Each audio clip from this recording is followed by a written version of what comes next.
Hello दोस्तों, नमस्कार। बहुत बहुत स्वागत है आपका हमारे यूट्यूब चैनल हिंदी एकेडमी परिवार में।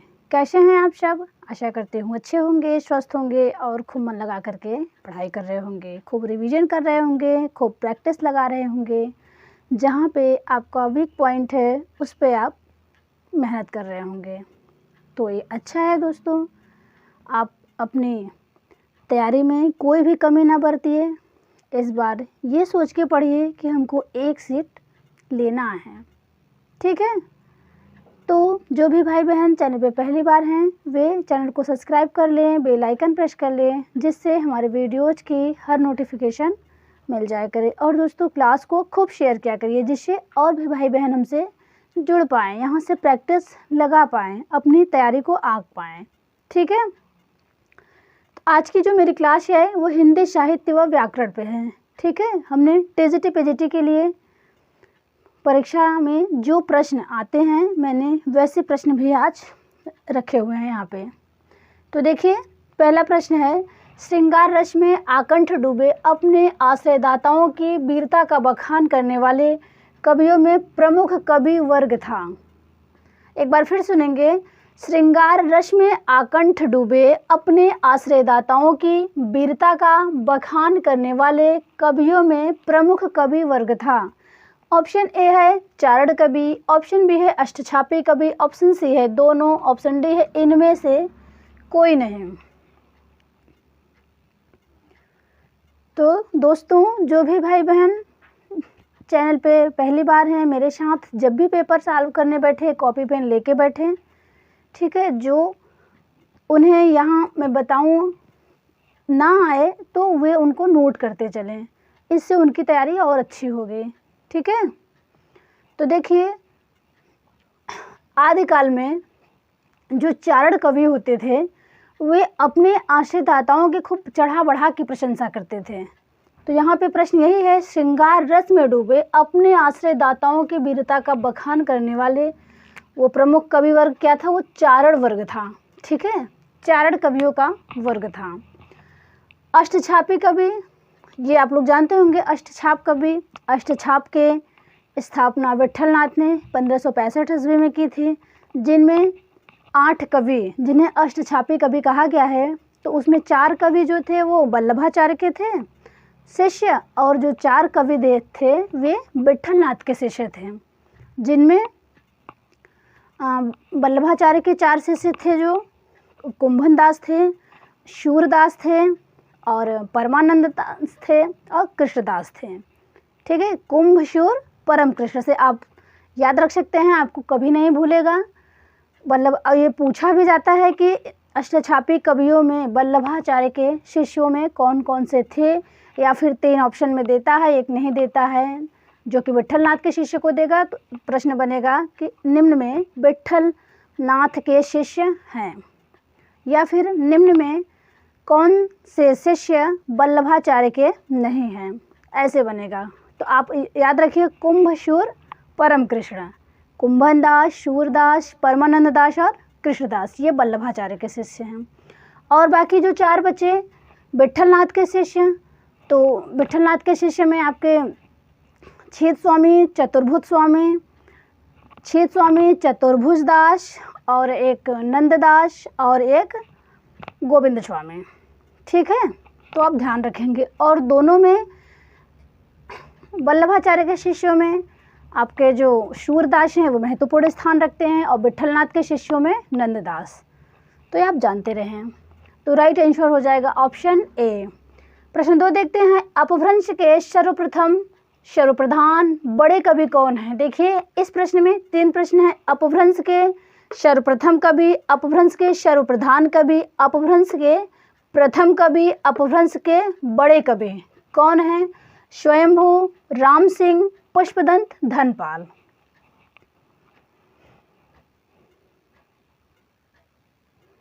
तो देखिए, यहाँ पे राइट आंसर हो जाएगा अपभ्रंश के सर्वप्रथम कवि, सर्वप्रधान कवि, बड़े कवि, ये हैं आपके स्वयंभू, ठीक है दोस्तों? स्वयंभू, जिनकी रचना पौमचर्य इम्पोर्टेंट है, बहुत पूछा जाता है, आप इनको अच्छे से पढ़िए। यही अपभ्रंश के प्रथम और सबसे बड़े कवि भी पूछा जाए तो यही हैं।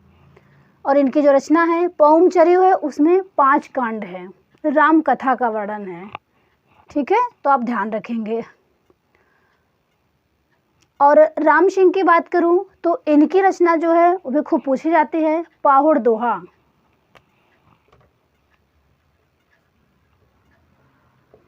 ये पाहुड़ दोहा राम सिंह का है। पौमचर्यु ये स्वयंभू का है। पुष्पदंत का दोस्तों महापुराण है, महापुराण पुष्पदंत का है। ठीक है, और धनपाल की बात करूं तो इनका है भविष्यत कहा, भविष्यत कहा या भविष्यत कथा। ठीक है, आप ध्यान रखेंगे। ये चारों रचनाएं परीक्षा में खूब पूछी जाते हैं, तो आप इन्हें ध्यान रखेंगे। और दोस्तों प्रश्न 3 देखते हैं फिर। चंदायन के रचयिता हैं, चंदायन के रचयिता हैं। ऑप्शन ए है मंझन, ऑप्शन बी है जायसी, ऑप्शन सी है उस्मान, ऑप्शन डी है मुल्ला दाऊद।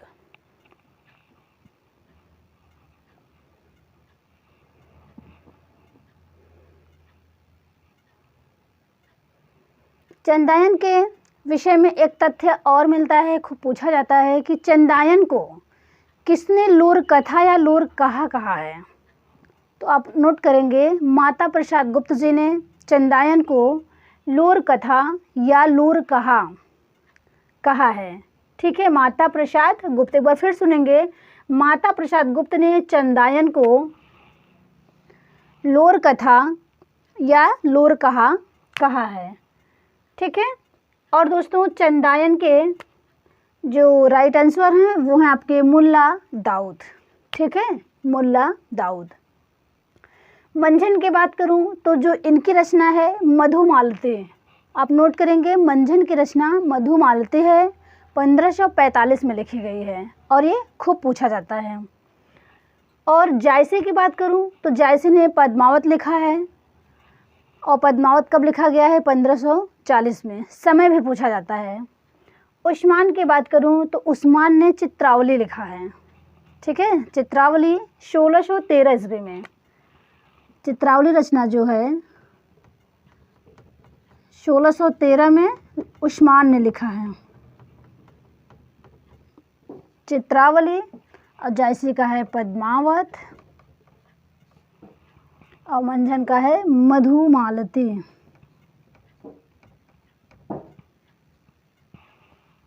ठीक है, और उस्मान के गुरु भी खूब पूछे जाते हैं, हाजी बाबा। आप लोग ध्यान रखेंगे, हाजी बाबा उस्मान के गुरु थे। मैं यही नोट कर देती हूँ।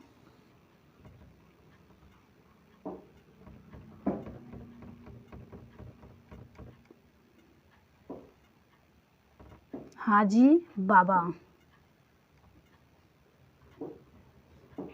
ठीक है, आगे देखते हैं। आदिकाल हिंदी को एक भिन्न प्रकार की हिंदी मानते हुए उसे हिंदवी कहा। इम्पोर्टेंट प्रश्न है। आदिकाल हिंदी को एक भिन्न प्रकार की हिंदी मानते हुए उसे हिंदवी किसने कहा? ऑप्शन ए है राहुल शंकरित्यायन, ऑप्शन बी है अमीर खुसरो, ऑप्शन सी है डॉक्टर श्याम सुंदर दास, ऑप्शन डी है आचार्य रामचंद्र शुक्ल। तो देखिए यहाँ पे आपका राइट आंसर हो जाएगा, हिंदवी किसने कहा? तो अमीर खुसरो जी ने कहा है। ठीक है, आदिकालीन हिंदी को एक भिन्न प्रकार के हिंदी मानते हुए अमीर खुसरो साहब जी ने हिंदवी कहा है। ठीक है, आगे देखते हैं। निर्गुणिया संतों की काव्य सर्जना सर्वाधिक किस पर दिखती है? एक बार फिर सुनेंगे, निर्गुणिया संतों की काव्य सर्जना सर्वाधिक किस पर दिखती है? ऑप्शन ए है आदिकाल लोक कथाओं पर, ऑप्शन बी है नाथों की रचनाओं पर, ऑप्शन सी है सूफियों पर, ऑप्शन डी है इनमें से कोई नहीं। तो देखिए, निर्गुणिया संतों की काव्य सर्जना सर्वाधिक दोस्तों नाथों की रचनाओं पर दिखता है। प्रश्न 6 देखते हैं। आदिकाल को प्रारंभिक काल नाम दिया। आदिकाल को प्रारंभिक नाम प्रारंभिक काल नाम किसने दिया? तो मिस्टर बंधुओं ने, ग्रियर्सन ने, रामकुमार वर्मा ने, महावीर प्रसाद द्विवेदी ने। आदिकाल का नामकरण भी दोस्तों खूब ध्यान से पढ़िए, खूब पूछा जाता है। तो देखिए, आदिकाल को प्रारंभिक काल नाम दिए हैं मिस्टर बंधुओं ने। ठीक है। ग्रियर्सन की बात करूं तो ग्रियर्सन ने क्या नाम दिया है, ये भी आप जान लीजिए। ग्रियर्सन ने चारण काल नाम दिया है। ग्रियर्सन ने चारण काल नाम दिया है। ठीक है। रामकुमार वर्मा ने संधि व चारण काल नाम दिया है। संधि व चारण काल रामकुमार वर्मा ने। महावीर प्रसाद द्विवेदी की बात करूं तो इन्होंने नाम दिया है दोस्तों बीज वपन काल। बीज वपन काल। वहीं पे हजारी प्रसाद द्विवेदी का नामकरण खूब पूछा जाता है। तो हजारी प्रसाद द्विवेदी ने क्या नाम दिया है? आदिकाल नाम दिया है। ठीक है। हजारी प्रसाद द्विवेदी ने आदिकाल नाम दिया है और आपके रामचंद्र शुक्ल जी जो हैं उन्होंने वीरगाथा काल नाम दिया है। ठीक है। और दोस्तों इनकी एक रचना है, खूब पूछा जाता है। रामकुमार वर्मा का आलोचनात्मक कृति जो है साहित्य इतिहास की कृति है, हिंदी साहित्य का आलोचनात्मक इतिहास। तो आप ध्यान रखेंगे, हिंदी साहित्य का आलोचनात्मक इतिहास रामकुमार वर्मा ने लिखा है। ठीक है। स्क्रीनशॉट लीजिए, फिर आगे बढ़ें।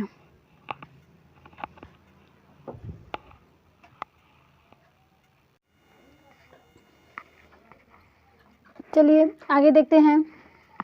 नागरी पचाड़ी सभा की स्थापना कब हुई थी? ऑप्शन ए है 9 जुलाई 1893 ईस्वी, ऑप्शन बी है 8 जुलाई 1893 ईस्वी और ऑप्शन सी है 7 जुलाई 1893 ईस्वी, ऑप्शन डी है इनमें से कोई नहीं। तो दोस्तों नागरी पचाड़ी सभा की स्थापना हुई थी 9 जुलाई 1893 ईस्वी में। ठीक है। प्रश्न 8 देखते हैं। आधुनिक हिंदी साहित्य 1941 ईस्वी में रचना के लेखक हैं। आधुनिक हिंदी साहित्य के लेखक हैं। तो ये इम्पोर्टेंट रचना है, ये पूछी जाती है, इनको आप जानते रहिए। ऑप्शन ए है हजारी प्रसाद द्विवेदी, ऑप्शन बी है मिश्र बंधुओं, ऑप्शन सी है लक्ष्मी सागर वाजपेयी, ऑप्शन डी है नंद दुलारे वाजपेयी। इसमें आप सब अपने अपने आंसर गेस करिए।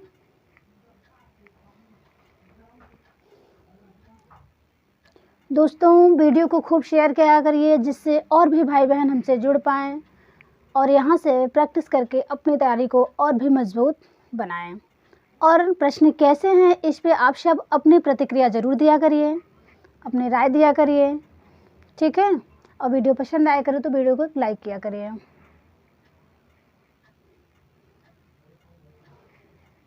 आप सब कमेंट नहीं करते हैं, कमेंट तो किया करिए। आपका कमेंट हमारे लिए बहुत से उत्साहवर्धक का काम करेगा, इसलिए दोस्तों कमेंट ज़रूर किया करिए। तो देखिए आधुनिक हिंदी साहित्य के लेखक हैं लक्ष्मी सागर वार्ष्णेय जी। ठीक है।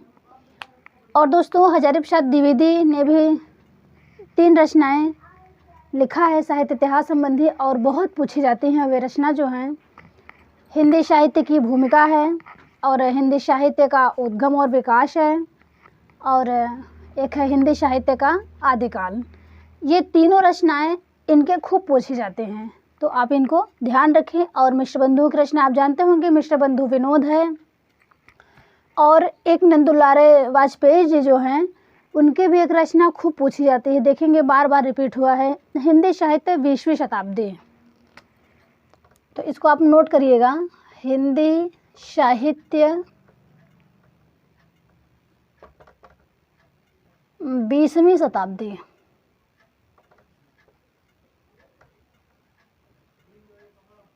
और ये जो नंद दुलारे वाजपेयी जी हैं इनके विषय में एक तथ्य और है, ये जयशंकर प्रसाद के सफल समीक्षक हैं। ठीक है।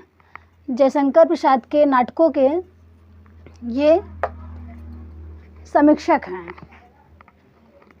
ठीक है। आगे देखते हैं। कुमारपाल प्रतिबोध कुमारपाल प्रतिबोध नामक गद्य पद्य में संस्कृत प्राकृत काव्य किसने लिखा?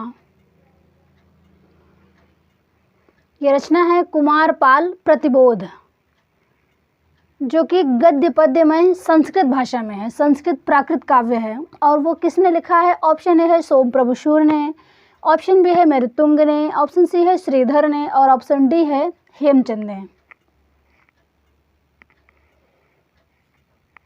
तो देखिए, कुमारपाल प्रतिबोध रचना जो है वो सोमप्रभु सूर्य ने लिखा है। ठीक है, सोमप्रभु सूर्य ने लिखा है। और एक रचना और है कुमारपाल चरित, जबकि जो कुमारपाल चरित है वो हेमचंद ने लिखा है। मेरुतुंग की बात करूँ दोस्तों, तो इनकी एक रचना है प्रबंध चिंतामणि, जो कि संस्कृत भाषा में है, खूब पूछा जाता है, तो उनको भी आप, मैं यही लिख देती हूँ, प्रबंध चिंतामणि।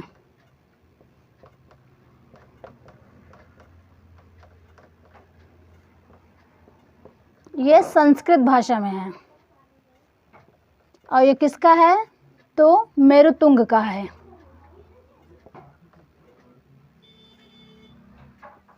ठीक है।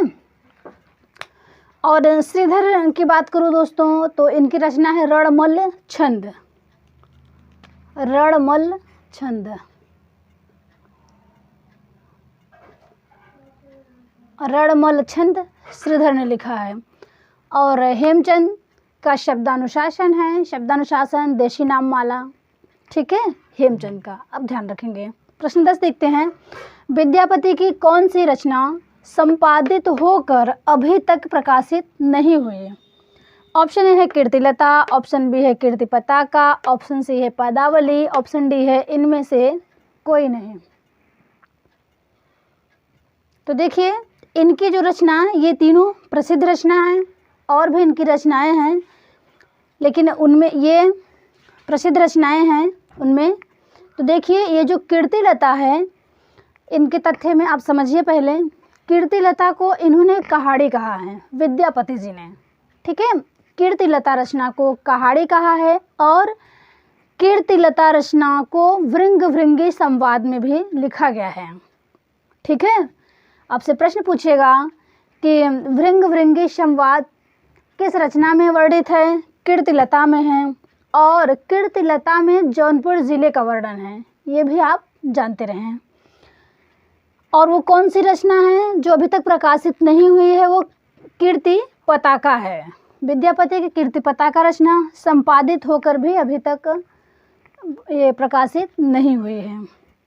पदावली की बात करूँ दोस्तों, तो पदावली रचना मैथिली भाषा में है।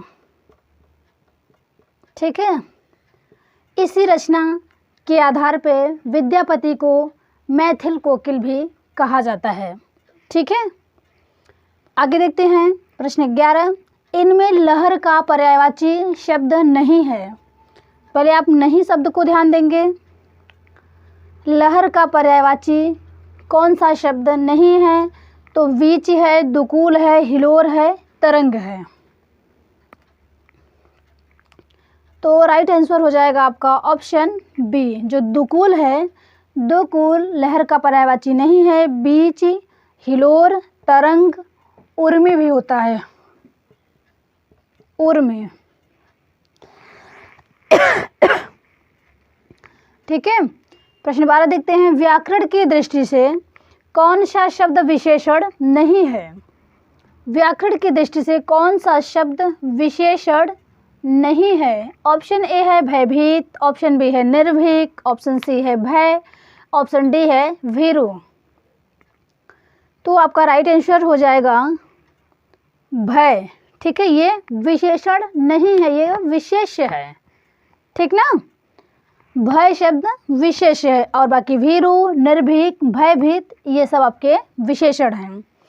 प्रश्न 13 देखते हैं। विशेषण जिस संज्ञा की विशेषता बताता है उसे क्या कहते हैं? विशेषण जिस संज्ञा की विशेषता बताता है उसे क्या कहते हैं? संख्यावाचक विशेषण, गुणवाचक विशेषण, सार्वनामिक विशेषण, विशेष्य। तो यहाँ पे राइट आंसर हो जाएगा आपका विशेष्य। ठीक है, विशेष्य वह कहलाता है जो विशेषण संज्ञा की विशेषता बताता है। ठीक है, आगे देखते हैं।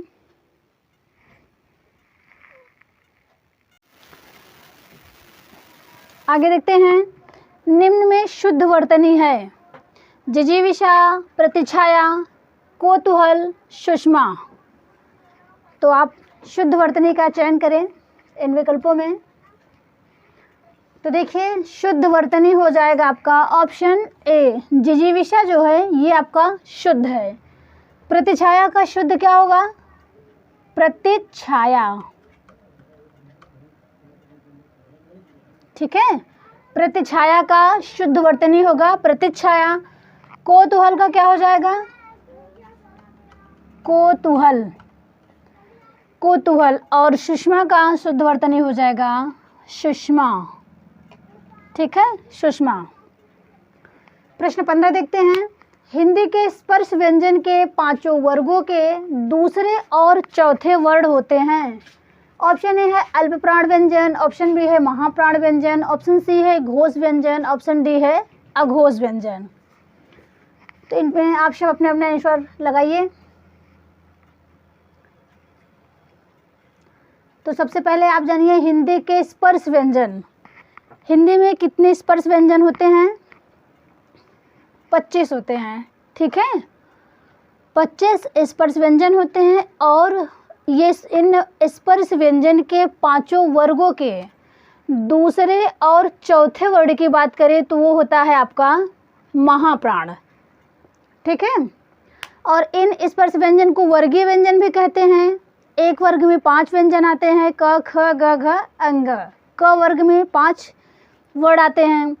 तो इनमें देखिए पांचों वर्गों के, यानी पांचों वर्गों के जो दूसरा और चौथा वर्ण, यानी क वर्ग का जो दूसरा और चौथा ख या ख और घ, ये आपका महाप्राण है। और अल्प प्राण की बात करें तो वर्ग का पहला, तीसरा, पांचवा, ये आपका अल्प प्राण है। ठीक है, और दोस्तों घोष व्यंजन, अघोष व्यंजन किसे कहते हैं ये भी आप जान लीजिए। तो ये जो घोष व्यंजन होता है वर्ग का पहला और दूसरा जो होता है वो आपका अघोष होता है, और तीसरा, चौथा, पांचवा घोष या सघोष होता है। ठीक है, तो आप जानते रहें। प्रश्न 16 देखते हैं। स्थावर का विलोम है, स्थावर का विलोम शब्द है जंगम। ऑप्शन ए श्री गणेश, ऑप्शन बी गौरव, ऑप्शन सी आमिष, ऑप्शन डी। ये जो स्थावर है, स्थावर का विलोम पूछा जाता है, स्थावर का विलोम जंगम राइट हो जाएगा। ठीक है, और दोस्तों श्री गणेश का विलोम होता है इतिश्री। श्री गणेश यानी प्रारंभ करना और किसी काम की समाप्ति पे इतिश्री होता है। ठीक है, तो श्री गणेश का इतिश्री होता है। गौरव का लाघव, इनको नोट कर लीजिए आप, बहुत पूछा जाता है। इतिश्री ये किसका है? श्री गणेश का है। गौरव का क्या है? लाघव। आमिष का क्या होता है दोस्तों? निरामिष। कभी कभी कंफ्यूजन करने के लिए एग्जाम में आमिष का सामिष दे देता है, लेकिन आमिष और सामिष एक ही शब्द है, आप नहीं लगाएंगे, आमिष का निरामिष लगाएंगे। ठीक है, आगे देखते हैं। कौन सा विकल्प पत्थर के पर्यायवाची को इंगित करता है? अश्म, पाहन, पाषाण, शिला। ऑप्शन बी है प्रहुभी, बीज प्रभु, धात्री, अवनी, मेदिनी। ऑप्शन सी है जुन्हाई, चंद्रातप, चंद्रिका, चंद्रमरीचि। ऑप्शन सी है, ऑप्शन डी है नवगंगा, विष्णुपदी, स्वर्ग नदी, नदेश्वरी। तो देखिए यहाँ पे पत्थर का पर्यायवाची हो जाएगा ऑप्शन ए, अश्म, पाहन, पाषाण, शिला, ये पत्थर के पर्यायवाची को इंगित करता है, ऑप्शन ए विकल्प। ऑप्शन बी देखिए प्रभु भी, बीज प्रभु, धात्री, अवनी, मेदिनी, ये आप लोग जानते होंगे, ये धरती का पर्यायवाची है। ठीक है, जुन्हाई खूब पूछा जाता है, जुन्हाई, चंद्रातप, चंद्रिका, चंद्रमरीच, ये आपका चांदनी का पर्यायवाची है। ठीक है, चांदनी। और ऑप्शन डी नवगंगा, विष्णुपदी, स्वर्ग नदी, नदीश्वरी, ये आपका गंगा का पर्यायवाची है, तो इन्हें भी आप नोट करेंगे। प्रश्न 18 देखते हैं। मन की बात जानने वाला के लिए एक शब्द है। अतिथि, अकिंचन, मर्मज्ञ, पतित। तो इनमें राइट आंसर हो जाएगा मन की बात जानने वाले के लिए एक शब्द होता है मर्मज्ञ। ठीक है, मर्मज्ञ। अतिथि किसे कहा जाता है दोस्तों? जिनके आने की तिथि निश्चित न हो, जिनके आने की तिथि निश्चित न हो उनके लिए एक शब्द क्या होगा? अतिथि। अकिंचन की बात करें तो जिनके पास कुछ भी न हो, जिनके पास कुछ भी न हो उनको एक शब्द में हम अकिंचन कह सकते हैं। ठीक है, मर्मज्ञ मन की बात जानने वाले के लिए। और पतित की बात करें तो गिरा हुआ, गिरा हुआ के लिए एक शब्द होता है पतित। ठीक है, प्रश्न 19 देखते हैं। अरविंद का पर्याय नहीं है।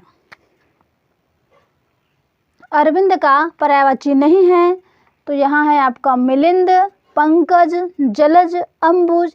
ये आप सब लोग जानते होंगे, बहुत इजी प्रश्न है, मिलिंद होगा। ठीक है, आज के सेशन का अंतिम प्रश्न देखते हैं। प्रश्न नंबर 20। विशेष्य विशेषण युग्मों का गलत विकल्प है। विशेष्य विशेषण युग्मों का गलत विकल्प है ताजी रोटी, भाव विह्वल, कर्मनिष्ठ, सर्व सुलभ। तो यहाँ पे भी दोस्तों राइट विकल्प हो जाएगा ऑप्शन डी सर्व सुलभ, यही आपका गलत विकल्प है। कर्मनिष्ठ, भाव विह्वल, ताजी रोटी, ये सब सही है। सेशन कैसा लगा? अगर अच्छा लगा हो दोस्तों तो लाइक ज़रूर करिएगा, हमें सपोर्ट करिएगा और हमें कमेंट करिएगा जो भी आपको समझ में आए। प्रश्न मेरे कैसे हैं आज का, तो इस पे आप सब अपनी राय ज़रूर दीजिएगा। ठीक है, नमस्कार।